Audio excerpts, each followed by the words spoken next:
Welcome back, everybody. Today, we're diving deep into a topic that's been generating a lot of buzz lately, political polarization in India. Yeah, it's been hard to miss. We're going to break down what it is and how it's playing out, but more importantly, why should we even care? Exactly, because it's not just some abstract political theory. It's impacting people's lives, relationships, and even shaping the future of the country. Right.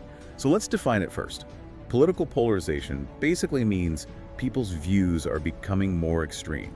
Yeah, creating these really stark divides between groups with different ideologies. Almost like a magnet, right? Yeah, Where similar poles repel each other. exactly. And it seems like this divide is growing wider and wider in India. Yeah, and it's not just anecdotal either.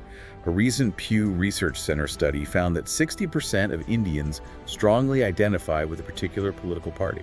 Which is a pretty big jump from 45% just a decade ago. That's a significant increase. So what's causing this growing divide? Well, our sources point to a few key factors, and one of the most prominent ones is identity politics. Identity politics. Yeah, basically, political parties in India often appeal to specific identities like religion, caste, or language as a way to get support. So rather than focusing on shared goals or policy issues, they're emphasizing differences. Exactly.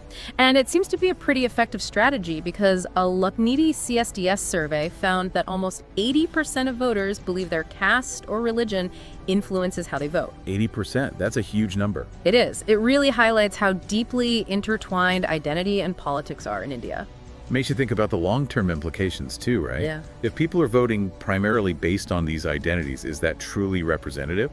Or are we just perpetuating existing divisions? Those are some important questions to consider for sure. Now, besides identity politics, social media also seems to be playing a big role. Oh, absolutely. Platforms like WhatsApp, Twitter, and Facebook have become echo chambers. Echo chambers. Yeah, where people are basically only exposed to information that reinforces their existing beliefs. So if you're surrounded by people who agree with you all the time, it becomes harder to see different viewpoints. Exactly. You get trapped in this bubble, and it makes it even harder to have constructive conversations across political divides. And according to a 2023 Reuters Institute study, 60% of Indians get their news from social media. Which is a massive portion of the population getting information from these platforms that are known for spreading misinformation and amplifying extreme views. That's definitely a cause for concern. Right. So we've got identity politics and social media. It feels like there's another layer to this as well. Right. You can't talk about political polarization in India without addressing the role of religion and culture. It's like they're woven into the very fabric of society and politics. Absolutely. Debates around historical figures, monuments, holidays, they often become incredibly charged. Because they tap into deeply held beliefs and values. Yeah, exactly. A CSDS study found that 75% of Indians believe their religious identity is essential to their political beliefs. Which suggests it's not just about political ideologies in the abstract, but about how people understand their place in society and history. Yeah. And when those narratives become politicized, it can get pretty intense. Definitely. And it can lead to this us versus them mentality that further fuels polarization. So we've got these three powerful forces: identity politics, social media, and the intersection of religion and culture, all contributing to this growing divide in India. And the consequences of this polarization are far-reaching. But we'll delve into that more in the next part of our deep dive, so stay tuned. All right, so we've laid out some of the key drivers of political polarization in India: identity politics, social media, and the intersection of religion and culture. Yeah, pretty potent mix. It is. But now let's talk about the impact. Like, how is this actually affecting people's lives? Well, one of the most immediate and concerning consequences is the strain it's putting on relationships. Oh yeah, for sure. It's like you can't even bring up politics at a family dinner anymore. Exactly. According to Lucknow CSDS, many Indians report avoiding political discussions with almost half of their family members. Wow, almost half. That's a pretty significant portion. It is. It shows just how deep these divisions run. And it's not just families either, right? Friendships are getting strained too. Oh, absolutely. People are unfriending each other on social media, blocking each other, even cutting ties completely over political differences. It's like this polarization is creating these invisible walls between people, even those who were once close. Yeah, it's really sad to see. And it's not just personal relationships that are suffering either. Public discourse is also taking a hit. How so? Well, think about it. If people are afraid to express their views for fear of backlash or judgment, it creates a chilling effect on open and honest conversations. Right, it's like self-censorship. Yeah. People hold back because they don't want to deal with the conflict. Exactly. And a 2022 CSDS survey found that 70% of Indians feel uncomfortable sharing their views publicly if they clash with the popular opinion. So a majority of people are basically hesitant to speak their minds. Which is a real problem for a healthy democracy, because how can we have constructive debates if people are afraid to even voice their perspectives? And this kind of stifled discourse also impacts policymaking. Oh, absolutely. When political parties are more focused on winning elections and catering to their base than on actually addressing the needs of the country, it leads to policy gridlock. So instead of tackling the big issues like healthcare, education, infrastructure, they're stuck in this partisan battle. Exactly. It's like a tug of war where everyone's pulling in opposite directions and nothing really moves forward. Which ultimately hurts everyone in the long run. It does. So the consequences of this polarization are pretty serious. But there are potential solutions out there. Okay, so what can be done? Like, how do we even begin to bridge this divide? Well, it's a complex issue with no easy answers.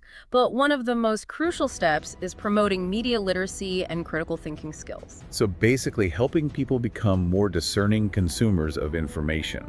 Exactly. Teaching them how to recognize biases, evaluate sources, and avoid falling prey to misinformation and propaganda. Especially in the age of social media where it's so easy to get swept up in the echo chamber effect. Right. But it's not just about individual responsibility. Institutions and platforms also have a role to play in fostering a more constructive public discourse. What do you mean? Well, think about creating inclusive dialogue platforms both online and offline. Like spaces where people with different views can actually engage in respectful conversations. Exactly. Instead of just shouting at each other from across the divide, we need to create opportunities for genuine dialogue and understanding. Sounds good in theory, but is that even realistic in such a polarized environment? It's definitely a challenge, but I think it's worth striving for, because if we want to move beyond this polarization, we need to start talking to each other. And listening to each other. Absolutely. But it's not enough to just talk and listen. We also need leadership that prioritizes unity over division. Leaders who can set an example of civility and respect, even when they disagree. Exactly. Leaders who can focus on finding common ground and building consensus instead of just scoring political points. So it sounds like a multi-pronged approach is needed. Individual responsibility, institutional changes, and leadership that promotes unity. Exactly. It's a tall order, but I think it's possible, because ultimately we all have a stake in creating a more harmonious and unified India. And that's where I think hope lies. It's easy to get discouraged by the current state of affairs, but remembering that we have the power to make a difference is crucial. It is, and that we can choose to be bridge builders instead of wall erectors. Exactly. So we've explored the dark side of polarization, but now the question is, what can we do about it? Right. Where do we go from here? So where do we go from here? Like after this deep dive, what's the takeaway? Well, I think the first thing is to acknowledge how serious this issue is. Like, we've seen how political polarization can tear apart societies. Yeah, it's not something we can just ignore and hope it goes away on its own. Right. But at the same time, I don't think we should fall into despair either. So like a balance. Exactly.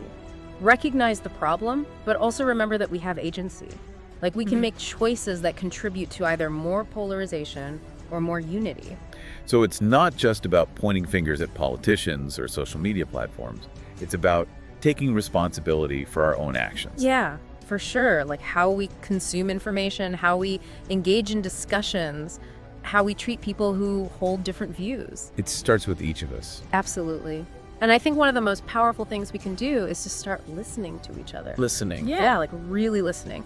Not just waiting for our turn to speak or trying to prove the other person wrong, but actually trying to understand where they're coming from. Because even if we don't agree with someone, we can still respect their perspective. Right. And that kind of empathy is essential for bridging divides. So it's about moving beyond this us versus them mentality. Exactly. Recognizing that despite our differences, we're all part of the same society. We all have a stake in creating a more harmonious and unified India. And that means being willing to have those tough conversations even when it's uncomfortable. Yeah, sometimes we need to step out of our comfort zones and engage with people who challenge our views. And that can be hard. But it's also incredibly rewarding. It is.